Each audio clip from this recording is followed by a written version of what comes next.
Rais wa Tanzania Mheshimiwa Dr. Samia Suluhu Hassan anatarajiwa kuhutubia na kulivunja rasmi bunge la 12 Juni 27 mwaka 2025. Tarehe hiyo, rais atahutubia baada ya waziri mkuu kutoa hotuba ya kuhitimisha shughuli za bunge la 12 Juni 26 mwaka 2025. Aprili 8 mwaka 2025, mkutano wa bunge la bajeti utaanza rasmi na bajeti ya serikali itasomwa Juni 12 mwaka 2025.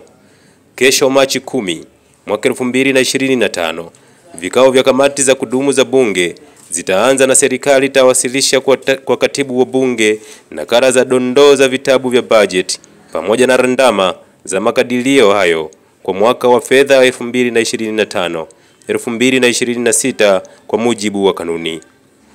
Machi 15 mwaka 2025 utafanyika mkutano wa wabunge wote ambapo waziri wa mipango na uwekezaji atawasilisha mapendekezo ya mpango wa fedha wa mwaka 2025-2026 na waziri wa fedha atawasilisha mapendekezo ya serikali, bajeti, kiwango na ukomo wa bajeti ya serikali kwa mwaka wa fedha wa mwaka 2025-2026.